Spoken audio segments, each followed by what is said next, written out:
Hey guys, आप सभी को दीपावली की बहुत बहुत शुभकामनाएं। मैं अपने YouTube channel finance master India में आप सभी का स्वागत करता हूं, जहां मेरा विजन है इंडिया को एक अमीर देश बनाना। आप सभी सोच रहे होंगे कैसे। मैं ज्यादा से ज्यादा लोगों को एजुकेट करना चाहता हूं कि फाइनेंशियली इंडिपेंडेंट कैसे बना जाए एंड कैसे एक अनुशासित तरीके से पैसा मैनेज किया जाए। मैं इस पूरे लर्निंग प्रोसेस को 15 मिनट्स की वीडियोस में बनाऊंगा ताकि आप सभी आराम से इस प्रोसेस को समझ सकें एंड आपको ज़्यादा देर तक बैठना ना पड़े। 15 मिनट्स की वीडियो देखना आसान है एंड 1 घंटे की वीडियो देखना मुश्किल। आप मेरा यकीन मानिए, ये सारी वीडियोस देखने के बाद आप मनी मैनेजमेंट रूल्स को बहुत अच्छे तरीके से समझ पाएंगे एंड किस तरह से हम लंबी अवधि में बहुत सारा रिटर्न कमा सकते हैं, इस प्रोसेस को भी आप समझ पाएंगे। इस बेसिक्स ऑफ इन्वेस्टमेंट वीडियो में मैं आपको बताऊंगा कि क्यों हमें इन्वेस्ट करना चाहिए, कहां हमें इन्वेस्ट करना चाहिए, कैसे हमें इन्वेस्ट करना चाहिए एंड कब हमें इन्वेस्ट करना चाहिए। इस वीडियो में मैं क्यों हमें इन्वेस्ट करना चाहिए वाले पार्ट पर फोकस करूंगा एंड बाकी के 3 पार्ट्स मैं अगली वीडियोस में कवर करूंगा, क्योंकि मैं चाहता हूं कि मैं ज्यादा से ज्यादा कंटेंट आप सबके साथ शेयर करूं एंड एकदम सिंपल भाषा में। तो आइए शुरू करते हैं। आप सब सोच रहे होंगे कि क्यों इन्वेस्ट करें। इसका सबसे बड़ा रीजन है लंबी अवधि में बहुत सारा पैसा कमाना। मुझे पता है हम सभी करोड़पति बनना चाहते हैं, बट करोड़पति बनने के लिए हमें आज से ही इन्वेस्टमेंट स्टार्ट करनी होगी। अपना पैसा हमें ऐसी जगह लगाना चाहिए जहां हमारा पैसा ग्रो करे। इस समय ज्यादातर लोग स्टॉक्स, फिक्स डिपॉजिट्स, बॉन्ड्स में पैसा लगाते हैं एंड वहां हमारा पैसा धीरे धीरे लंबी अवधि में ग्रो भी करता है। ये जो आपको रिटर्न मिलती है, ये लंबी अवधि में बहुत तेजी से एंड बहुत ज्यादा ग्रो करती है एंड इसका एग्जाम्पल मैं आपको नेक्स्ट स्लाइड में दिखाऊंगा। इसे कहते हैं चक्रवर्ती रिटर्न।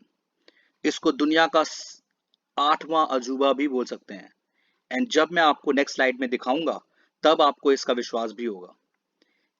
इसी की वजह से मिस्टर वॉरेन बफे इस दुनिया के सबसे अमीर इन्वेस्टर बने। दूसरा सबसे बड़ा रीजन है पैसे के मामले में आत्मनिर्भर बनना। अपनी इन्वेस्टमेंट आपकी मदद करती है आत्मनिर्भर बनने में एंड आपको दूसरों पर पैसे के लिए आश्रित नहीं होना पड़ता।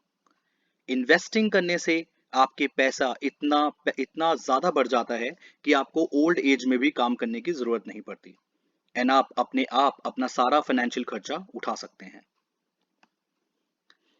तीसरा रीजन है महंगाई।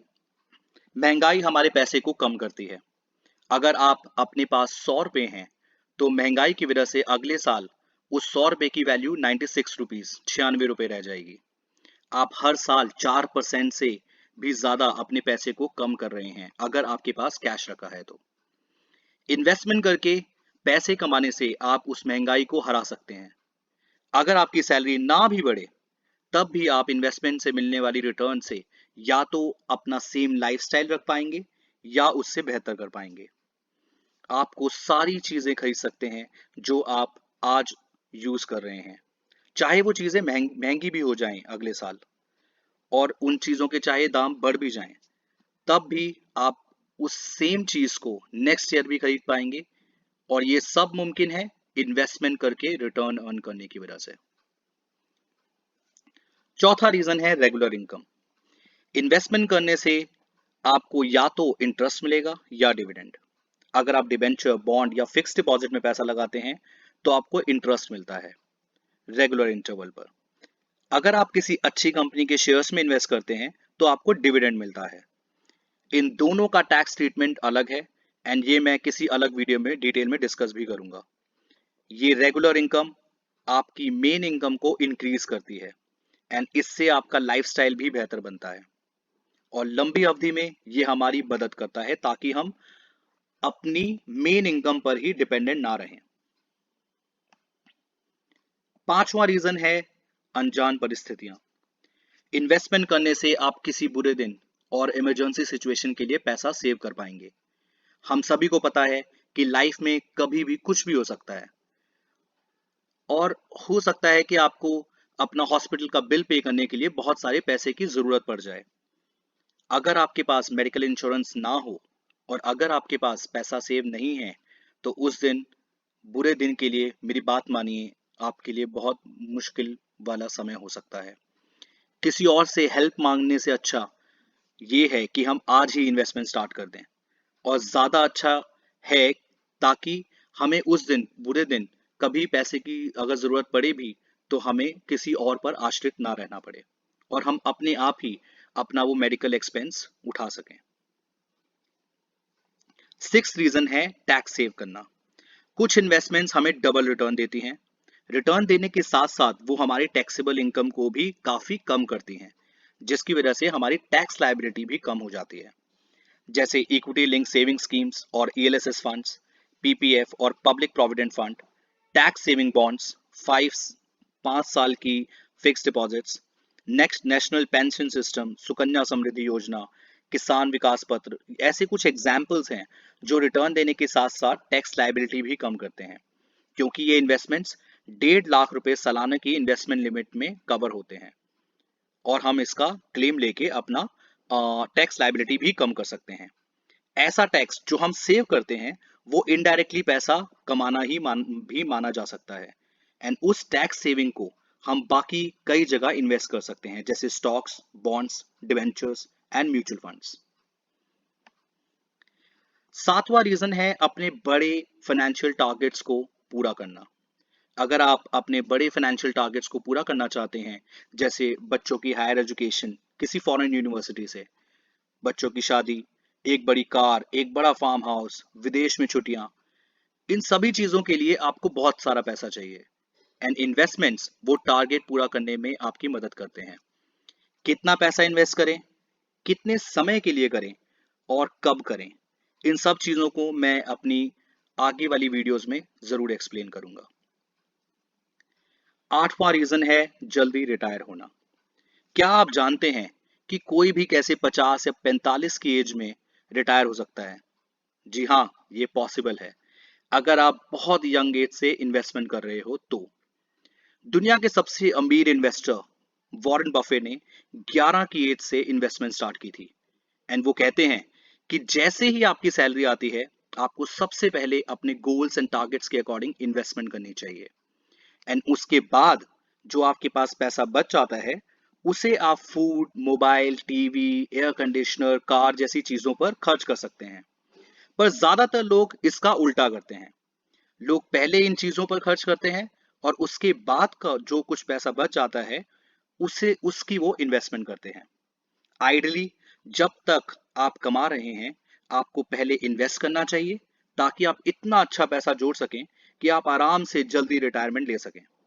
ये रिटायरमेंट का के लिए ज्यादा जोड़ा गया पैसा आपको एक दिन आरामदायक लाइफस्टाइल जीने के लिए फंड्स मुहैया कराएगा, ताकि आपको रिटायरमेंट के बाद के खर्चों को कभी परेशानी ना हो। हमें कभी भी किसी चीज के लिए खर्च नहीं करना चाहिए जिसकी हमें जरूरत नहीं है, वरना एक दिन ऐसा आएगा जब आपको ऐसी चीजें बेचनी पड़ सकती हैं जिसकी आपको एक्चुअल में बहुत अधिक जरूरत है। गाइस, इन गोल्डन वर्ड्स को प्लीज प्लीज हमेशा याद रखिएगा।